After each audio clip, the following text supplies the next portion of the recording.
"You're not marriage material like he is. He actually wants commitment," she said while I had the ring in my pocket. So I returned the ring and moved out without a word. Now he used her to get promoted, then dumped and fired her, and she's watching me build the life she thought she deserved. I should have expected this moment when Ryan Miller rolled back into our quiet suburban Toledo neighborhood after 15 years, driving that flashy silver Tesla and wearing clothes that cost more than I made in a month at the precision machining shop.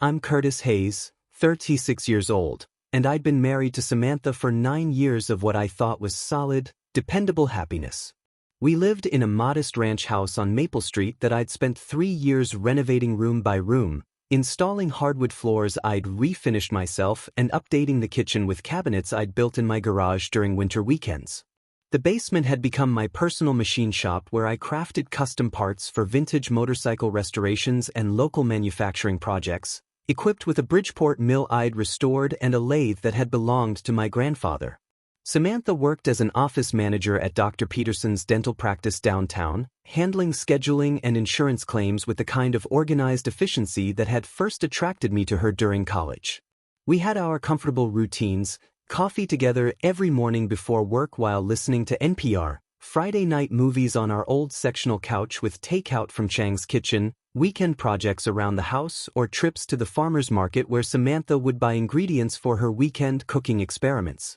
It wasn't glamorous or exciting, but it felt real and sustainable in ways that mattered to me as someone who valued craftsmanship and building things that lasted. When Ryan showed up at our 10-year high school reunion looking like he'd stepped out of a luxury magazine, I watched Samantha's entire demeanor shift in ways I'd never seen before during our relationship. Ryan claimed he'd made millions in cryptocurrency investments and blockchain technology, throwing around terms like digital mining operations, decentralized finance platforms, and smart contract protocols while showing off photos of his supposed tech company headquarters on his phone. He had this way of making everything sound revolutionary and exclusive, like he was letting people in on secrets that would change their lives forever if they were smart enough to understand the opportunity. The guy I remembered from high school had been unremarkable, decent grades, played JV baseball, worked at his dad's auto parts store, but this version of Ryan projected wealth and confidence like it was his natural state.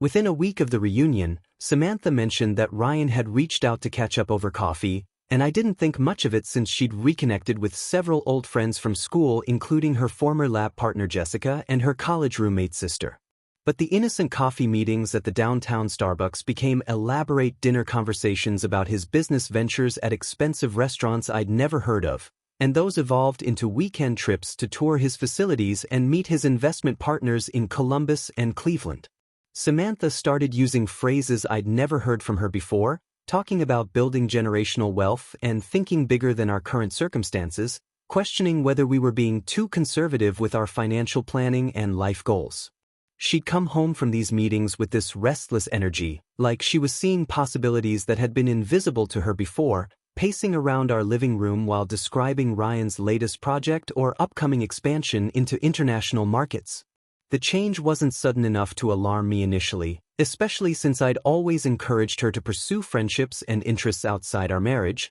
but looking back I can see how methodically Ryan was reframing her entire understanding of what life could offer someone with the right connections and vision. 3 months after the reunion, on a Tuesday night in October while rain drummed against our kitchen windows, Samantha sat me down at our handcrafted dining table, the one I'd built from reclaimed oak during our 2nd year of marriage, complete with mortise and tenon joinery that would last generations, and delivered the speech that ended everything. She explained that we'd married too young and she needed to explore what else was out there before settling into a life that felt limiting and small, that she'd been thinking about our future and realized we wanted fundamentally different things. She talked about Ryan's vision for the future, his ability to see opportunities that others missed, and how being around him made her realize she'd been accepting less than she deserved from life and from a partner. I could have fought for our marriage, could have pointed out the life we'd built together piece by piece over 9 years, the plans we'd made for children and the vacation to Ireland we'd been saving for,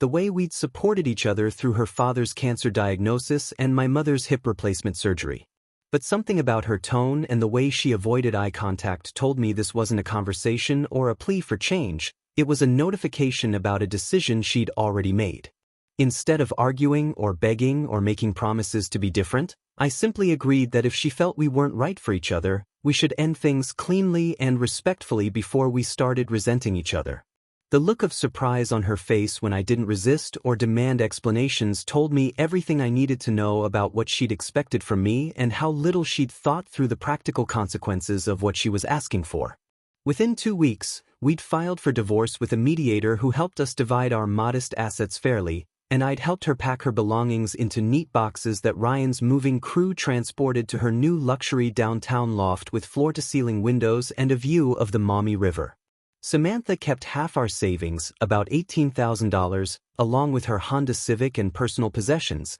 while I kept the house, my machine shop equipment, and the satisfaction of knowing I'd maintain my dignity throughout the entire process. The morning she moved out, I stood in our empty living room looking at the rectangular spaces on the wall where her artwork had hung and felt something I hadn't expected, relief mixed with quiet sadness, like I'd been holding my breath for months without realizing it. That evening, I went down to my basement shop and started working on a project I'd been putting off for years, a custom engine mount for a 1967 Mustang that required the kind of precision and patience that had always calmed my mind and reminded me of what I was capable of creating with my own hands when I focused on what actually mattered.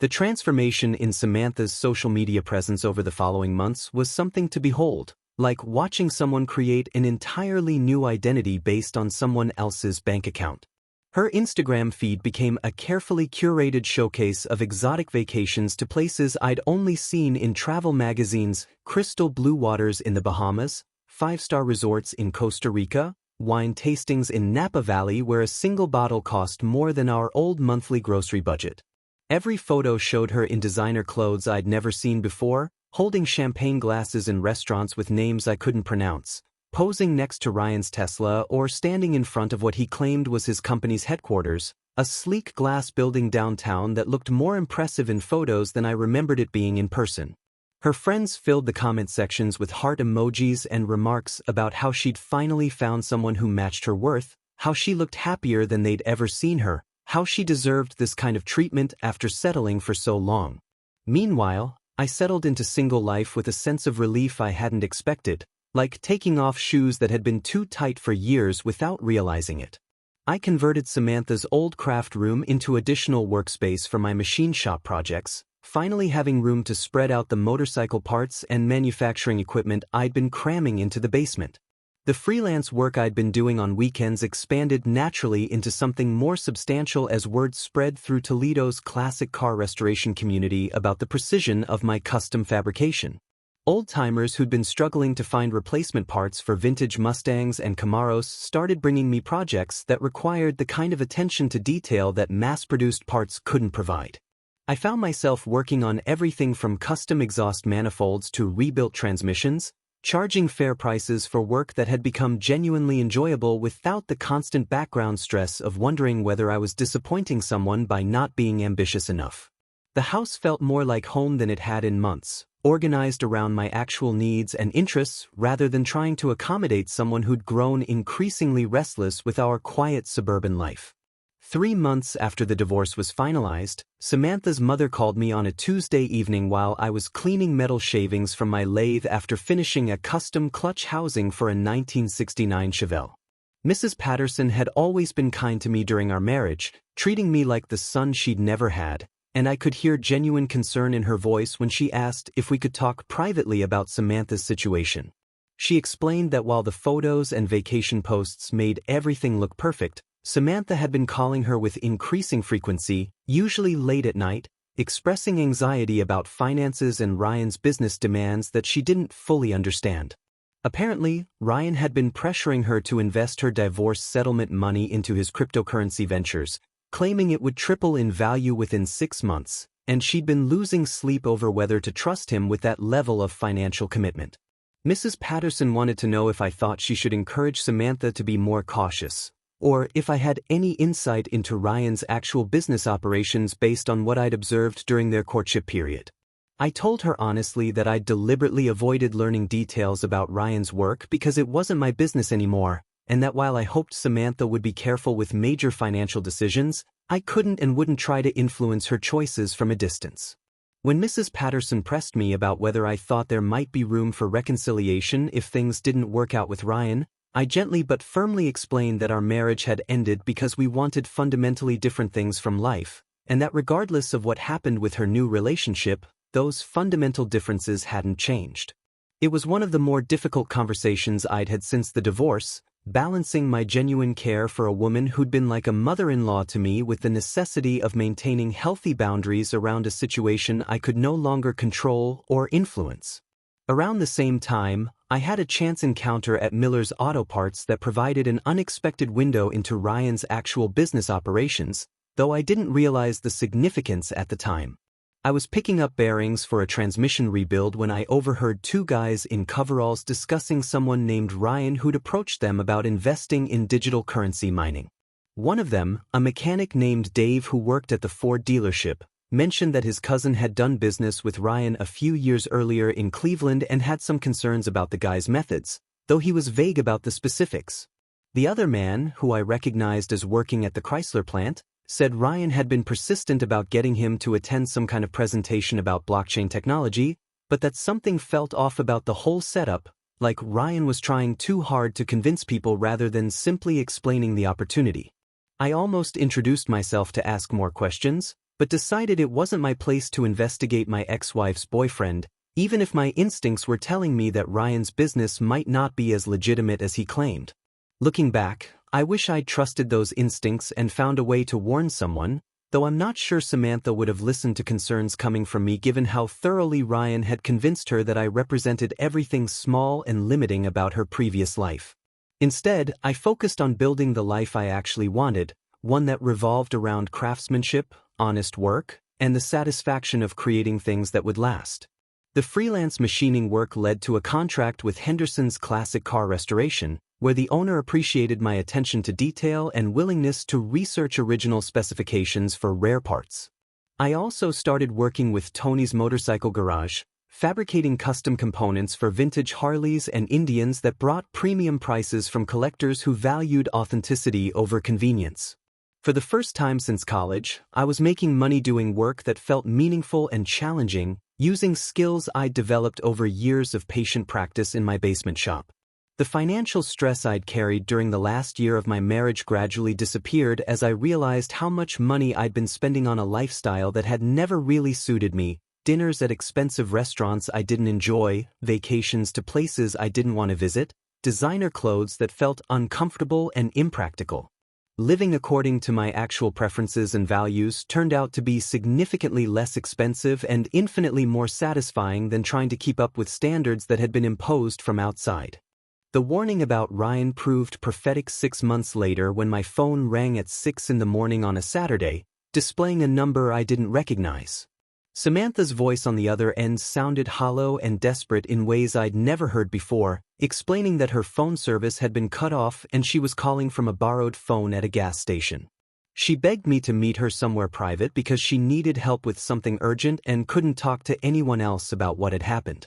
Against my better judgment, I agreed to meet her at the truck stop diner on Route 20, the same place where we'd eaten pie after our first real fight as newlyweds, back when our problems had been simple disagreements about money rather than fundamental incompatibilities about what we wanted from life. When I arrived, I barely recognized the woman sitting in the corner booth picking at a cup of coffee with shaking hands. The designer clothes had been replaced by wrinkled jeans and a Toledo Mud Hens sweatshirt that looked like it had been slept in, her hair pulled back in a messy ponytail, and dark circles under her eyes that spoke of weeks without proper sleep. She looked up when I approached, and I saw a combination of relief and shame cross her face that made me understand immediately that whatever had happened with Ryan wasn't just a minor setback. She started talking before I'd even sat down, words tumbling out in a rush like she'd been rehearsing this conversation for days and needed to get through it before losing her nerve. She told me that she'd given Ryan $60,000 from her divorce settlement for what he claimed was a revolutionary blockchain mining operation that promised to triple her investment in 6 months through some kind of exclusive cryptocurrency protocol that hadn't been released to the general public yet.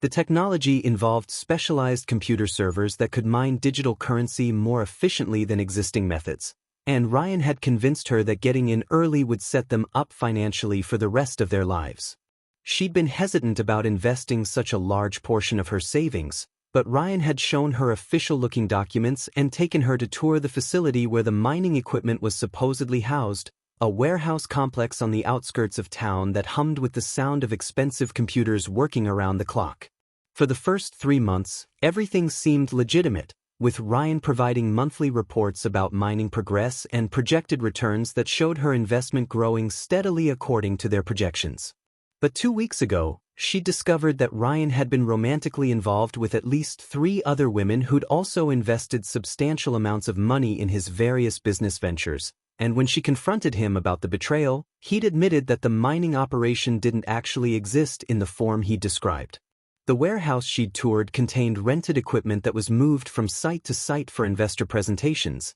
and the monthly reports had been fabricated to keep investors convinced while he used their money to fund his lifestyle and recruit additional victims. She was now completely broke, had moved out of the luxury loft after discovering Ryan was also seeing the woman who lived in the unit above theirs, and was staying temporarily with her sister while trying to figure out how to recover any portion of the money she'd lost. The worst part was that she'd been so convinced of Ryan's legitimacy and so eager to prove she'd made the right choice in leaving our marriage that she'd ignored several warning signs that should have made her more cautious about trusting him with such a substantial investment. She looked across the table at me with eyes that seemed to be seeing me clearly for the first time in over a year, and asked if I would be willing to help her recover the money by approaching Ryan man to man and demanding that he return at least a portion of what he'd stolen from her.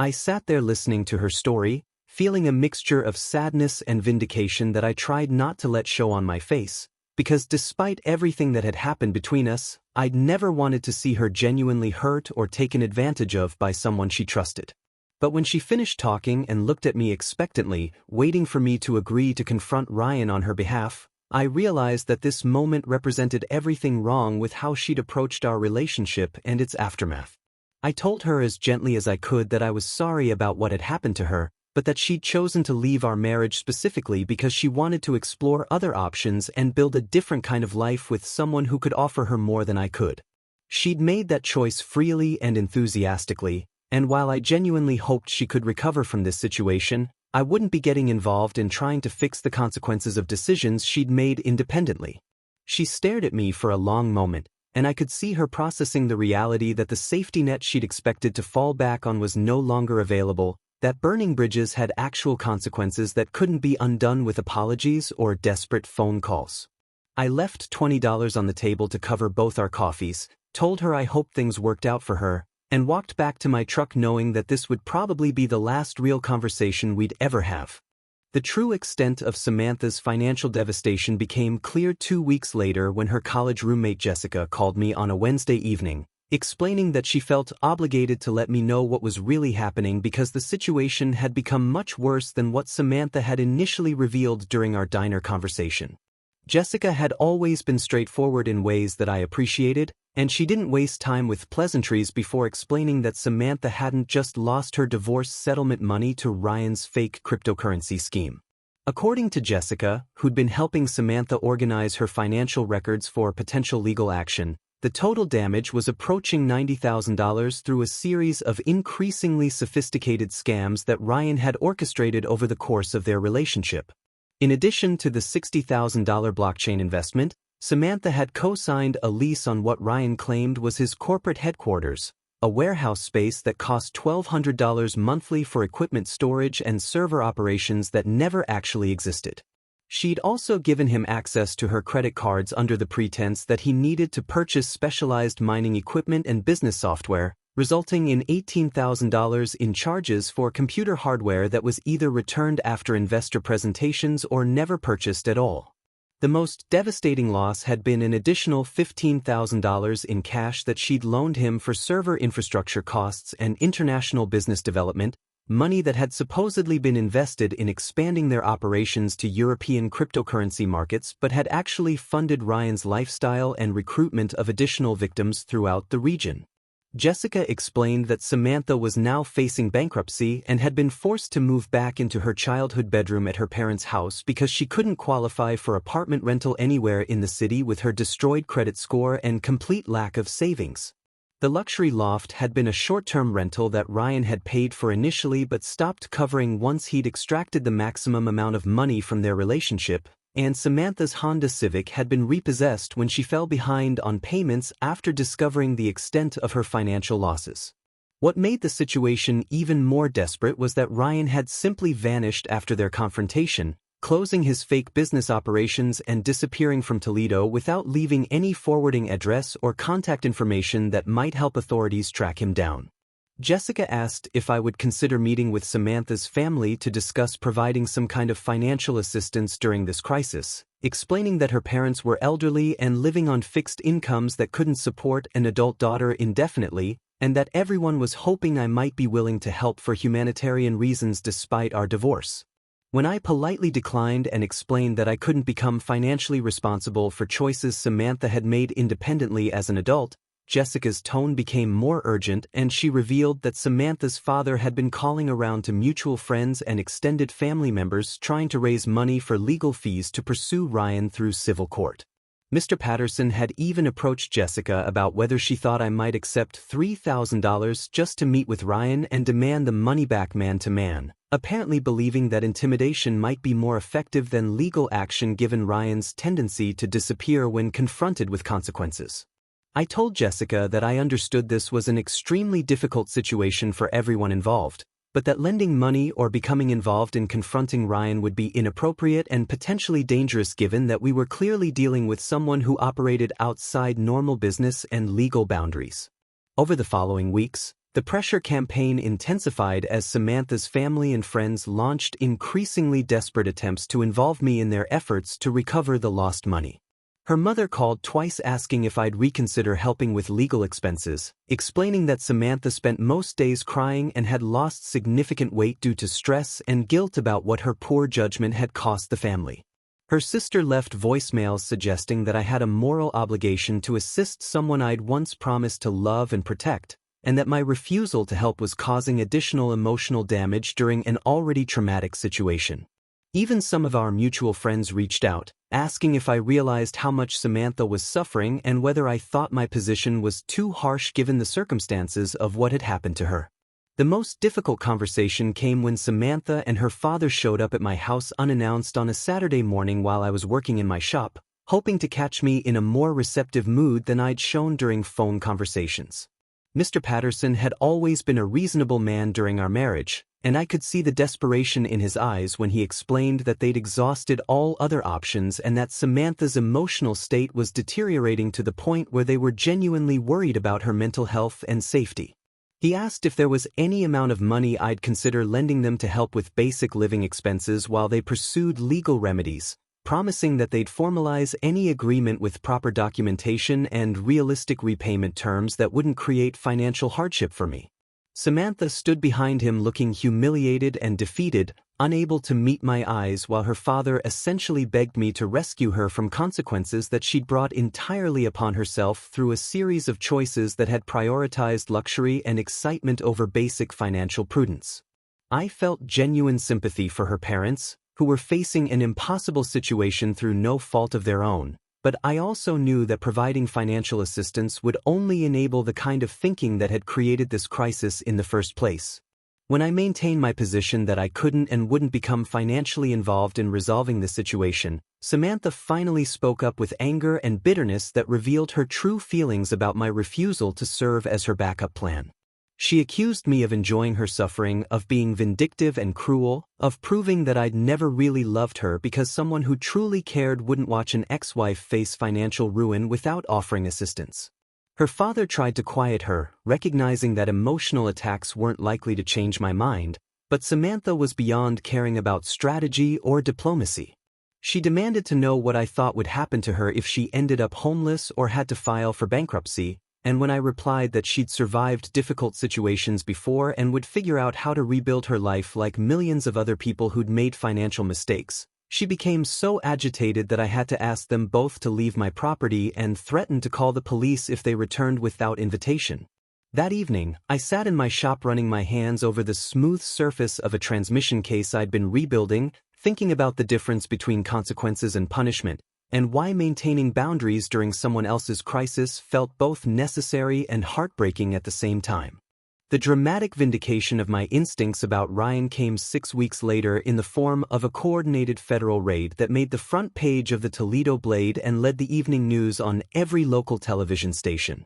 I was having coffee at my kitchen table on a Thursday morning, reading about transmission fluid specifications for a 1971 Plymouth Cuda restoration, when my brother called to tell me to turn on Channel 13 immediately because Ryan Miller was being arrested by FBI agents in what appeared to be a major financial fraud investigation. The news footage showed federal agents in windbreakers and tactical gear surrounding the warehouse complex that Samantha had described as Ryan's cryptocurrency mining headquarters, carting out boxes of evidence while a reporter explained that the facility had been raided as part of a multi-state investigation into sophisticated romance and investment scams targeting recently divorced women across Ohio, Michigan, Pennsylvania, and West Virginia. According to the preliminary reports, Ryan had been operating under multiple identities and using rented luxury items including cars, watches, and office equipment to create the appearance of successful business operations while systematically defrauding victims of their divorce settlements, retirement savings, and insurance payouts through fake cryptocurrency and blockchain investment schemes. The warehouse that had impressed Samantha during her tour contained nothing but rented furniture and computer equipment that was moved between locations for investor presentations, creating the illusion of legitimate mining operations while Ryan used victim funds to maintain his lifestyle and recruit additional targets through dating apps and social media platforms designed to connect him with financially vulnerable women. The scope of the operation was staggering according to FBI investigators who'd been tracking Ryan's activities for over a year through cooperation with victims in multiple states and financial institutions that had flagged suspicious transaction patterns. Early estimates suggested that more than 30 women had been defrauded of approximately $2.3 million over 3 years, with individual losses ranging from $15,000 to over $100,000 depending on victims' available assets and Ryan's assessment of how much money he could extract before moving on to new targets. The investigation had been triggered by a victim in Cleveland who'd hired a private investigator when Ryan disappeared with her late husband's life insurance money, and the PI had uncovered a pattern of similar complaints across multiple jurisdictions that eventually caught federal attention due to the interstate nature of the crimes and the sophisticated methods being used to avoid detection. Local reporters had somehow obtained court documents that revealed victim initials and loss amounts, and seeing $94,000 listed among the larger individual losses made the abstract concept of Samantha's situation suddenly concrete and real in ways that our diner conversation hadn't fully conveyed. My phone started ringing within an hour of the news breaking, first from Samantha's mother who was sobbing with relief that Ryan hadn't simply vanished with their daughter's money but would actually face criminal prosecution for what he'd done to dozens of families across multiple states. Mrs. Patterson explained that federal agents had already contacted Samantha to schedule interviews about her experience and the evidence she could provide about Ryan's methods, and that there was at least some possibility of recovering a portion of the lost funds through asset forfeiture if investigators could locate bank accounts or property that Ryan had purchased with victim money. However, she also revealed that the initial assessment suggested most victims would recover only pennies on the dollar since Ryan had apparently spent the majority of stolen funds on personal expenses and lifestyle maintenance rather than making investments that could be liquidated and returned to victims. When Mrs. Patterson asked again whether I might consider providing some financial support to help Samantha through the legal proceedings and recovery process, explaining that even a small amount would make a significant difference in her ability to rebuild her life and move forward from this traumatic experience, I maintained the same position I'd held throughout this crisis. I told her that while I was genuinely glad Ryan was facing justice for what he'd done, and that I hoped Samantha would recover both financially and emotionally from this experience, I wouldn't be providing financial assistance or becoming involved in the legal proceedings in any capacity. Jessica called later that afternoon to update me on details that hadn't made the news reports, including the fact that federal investigators had discovered Ryan was actually married to a woman in Pennsylvania who'd been completely unaware of his activities in other states and who was cooperating with authorities after learning that her husband had been systematically defrauding vulnerable women while claiming to be single. Apparently, Ryan's real name wasn't even Ryan Miller but Robert Mitchell, and he'd been using false identification documents to rent apartments, lease vehicles, and establish business relationships under multiple identities across his operating territory. The elaborate cryptocurrency presentations he'd given to victims featured paid actors portraying successful investors and computer graphics that made non-existent mining operations appear legitimate and profitable, while the monthly reports showing investment growth had been completely fabricated using accounting software and fake transaction records. Jessica mentioned that Samantha was struggling with feelings of humiliation and self-blame despite the clear evidence that she'd been targeted by a professional criminal who'd spent years perfecting his methods, and that several other local victims had reached out to form a support group for people dealing with the financial and emotional aftermath of Ryan's crimes. The most frustrating aspect for victims was learning that federal prosecutors expected Ryan to plead guilty in exchange for a reduced sentence, meaning there likely wouldn't be a trial where victims could confront him directly or hear detailed explanations of his methods and motivations. When Jessica suggested that having me attend one of the support group meetings might help Samantha feel less isolated and ashamed about what had happened, I explained again that my involvement would be inappropriate and potentially harmful since it might prevent her from fully accepting responsibility for the choices she'd made that had made her vulnerable to Ryan's manipulation in the first place. That evening, I sat in my workshop thinking about the irony of how validation felt when it came at the cost of someone else's devastation,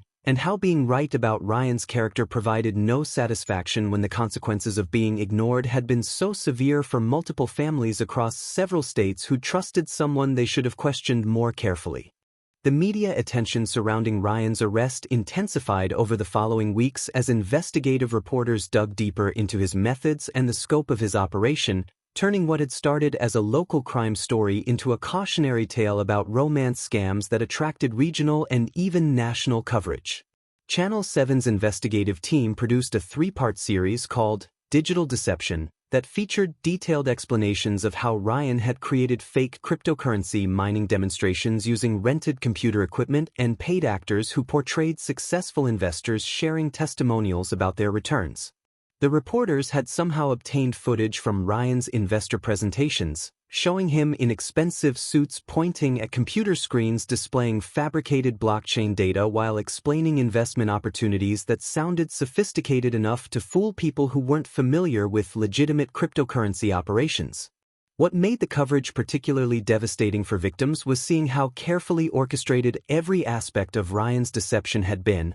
from the luxury cars he leased specifically for first dates to the fake business cards and website he'd created to support his fictional corporate identity. The most damaging revelation came when reporters discovered that Ryan had been using social media monitoring tools to research his targets' financial situations, relationship histories, and emotional vulnerabilities before making contact, essentially treating romance fraud like a data-driven business operation with target demographics and conversion metrics. Court documents revealed that Samantha's name appeared in multiple news articles as Victim SM, leading to speculation in our shared social circle about her identity and my refusal to provide financial assistance to my former wife during her crisis. The attention was uncomfortable for both of us, though for different reasons, as people who'd known us during our marriage began reaching out with opinions about whether I was being appropriately supportive or unnecessarily harsh given the circumstances of what had happened to her. Some mutual friends defended my position, arguing that adults had to face consequences for their financial decisions regardless of how those decisions had been influenced by criminal manipulation, while others suggested that basic human decency required helping someone I'd once loved through an unprecedented crisis that was largely outside her control. The pressure reached its peak when Samantha sent me a desperate 3,000-word email that arrived in my inbox on a Sunday morning while I was planning my work schedule for the upcoming week. The message detailed her emotional state in ways that were clearly intended to manipulate my guilt, describing sleepless nights, panic attacks, and suicidal thoughts while living in her childhood bedroom surrounded by reminders of dreams she'd abandoned when she left our marriage for someone who'd promised her a more exciting future. She offered to work as my unpaid assistant in the machine shop, handling administrative tasks and customer communications while learning the business, claiming that having a purpose and contributing to something meaningful might help her rebuild both her self-respect and her understanding of what actually mattered in life. The email included a detailed repayment plan for a $12,000 loan that would cover bankruptcy attorney fees, basic living expenses, and a security deposit for a modest apartment where she could begin rebuilding her independence without continuing to burden her elderly parents with her presence and financial needs. She promised that accepting her help in the shop wouldn't create romantic complications or emotional drama, explaining that she understood our relationship was permanently over but hoped we could find a way to support each other as former partners who'd shared 9 years of marriage and still cared about each other's well-being despite everything that had happened between us. Reading her proposals felt like watching someone drowning while throwing increasingly desperate objects in the water hoping something would float, and I realized that responding with anything other than a firm boundary would only encourage additional attempts to change my mind through emotional manipulation. I replied with a single sentence declining her offers and suggesting that she seek professional mental health support through resources available to crime victims, then blocked her email address to prevent further attempts to circumvent the boundaries I'd established around this situation. The response triggered a final coordinated assault that began within hours of my email and continued for 3 days, involving 23 different phone numbers as her extended family, friends, co-workers, and even people I didn't recognize attempted what could only be described as an intervention designed to wear down my resistance through sheer volume and emotional exhaustion.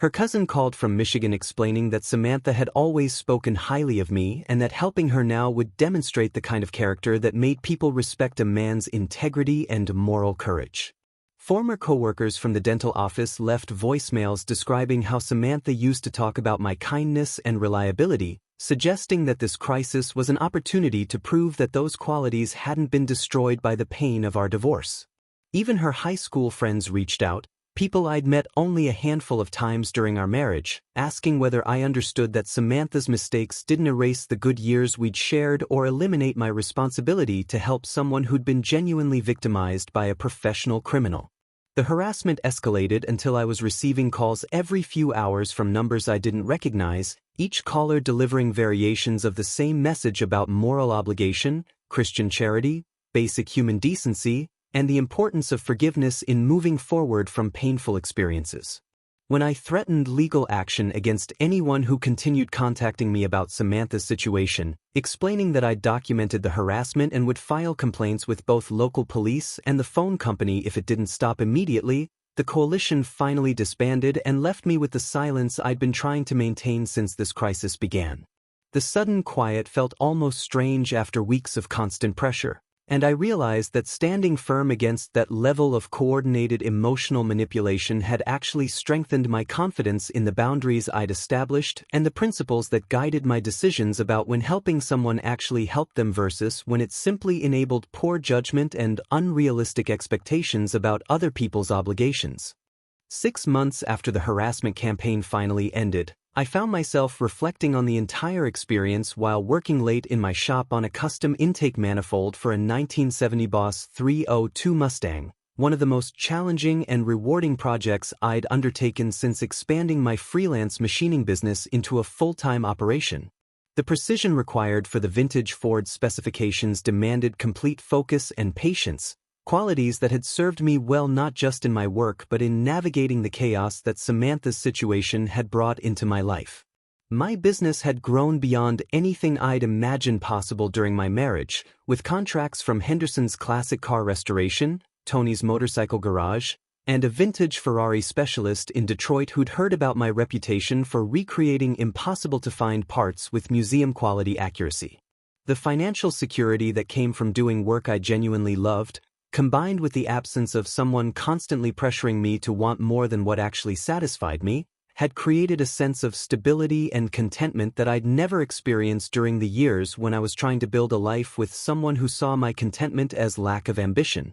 I'd also started attending a weekly poker game at the American Legion Hall where I'd met other divorced men who'd gone through similar experiences of having their kindness and reliability taken for granted by partners who'd convinced themselves they deserved something more exciting than steady love and financial security. These conversations with guys who'd rebuilt their lives after being abandoned for more glamorous options had taught me that my experience with Samantha wasn't unique, and that maintaining dignity during someone else's crisis was often the most loving thing you could do for both yourself and the person who'd rejected what you'd offered them. The final resolution of Ryan's case came in the form of court documents that my brother forwarded me from the Toledo Blade's online coverage, revealing that Robert Mitchell had indeed fled the country before his scheduled trial date, leaving behind only $180,000 in recoverable assets that would be divided among more than 30 victims through the federal asset forfeiture process. According to the court-appointed administrator handling victim compensation,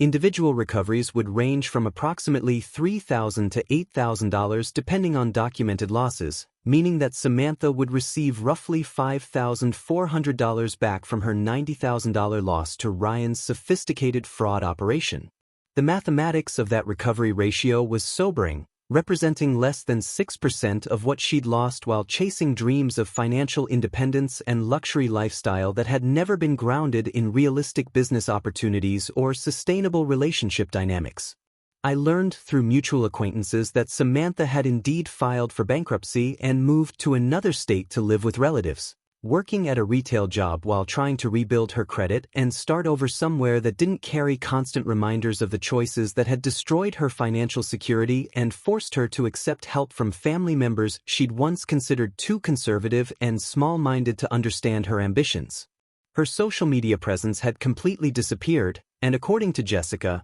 who'd maintained contact with her throughout the legal proceedings, Samantha had sworn off dating apps and social media platforms entirely while focusing on therapy and developing practical skills that might help her achieve actual financial independence through her own efforts rather than through relationships with men she hoped would fund her preferred lifestyle. The irony wasn't lost on me that the woman who'd left our marriage because she wanted someone more ambitious and financially successful than a precision machinist was now working retail while I'd built a thriving business doing exactly the kind of work that had always brought me satisfaction and pride. My final reflection on the entire situation came during a conversation with Mrs. Patterson, who called on the anniversary of Samantha's move to ask if I'd be willing to accept a small monetary token of appreciation for not taking legal action against the family harassment campaign that had made those difficult weeks even more stressful than they needed to be. I told her that no apology or payment was necessary, and that I genuinely hoped Samantha would learn from this experience and find ways to build genuine happiness based on realistic expectations and healthy relationships rather than fantasies about wealth and luxury that made her vulnerable to people who would exploit those dreams for their own benefit. Mrs. Patterson mentioned that Samantha often talked about the years of our marriage as the most stable and secure period of her adult life, and that she'd expressed regret about taking my reliability and commitment for granted while chasing excitement that had ultimately brought her nothing but financial devastation and emotional trauma. When Mrs. Patterson suggested that time might heal the wounds between us and create opportunities for rebuilding some kind of friendship based on the good memories we'd shared during our 9 years together, I explained gently that while I held no anger toward Samantha and wished her well in whatever life she chose to build going forward, the fundamental differences that had ended our marriage hadn't changed and wouldn't change regardless of what she'd learned from her experience with Ryan. The peace I'd found in my solitary life, surrounded by work that challenged and satisfied me, relationships with people who appreciated my actual character rather than seeing me as a stepping stone to something better, and the freedom to live according to my own values without constantly defending those values against someone who saw them as limitations rather than strengths, was too valuable to risk disrupting for the sake of nostalgia or misplaced sympathy. That evening, I stood in my shop looking at the completed intake manifold that would help restore a classic Mustang to its original performance specifications, thinking about how satisfying it felt to build things that lasted, to work with people who valued craftsmanship over flash, and to have learned the difference between loneliness and solitude in ways that would serve me well for whatever relationships might develop in my future.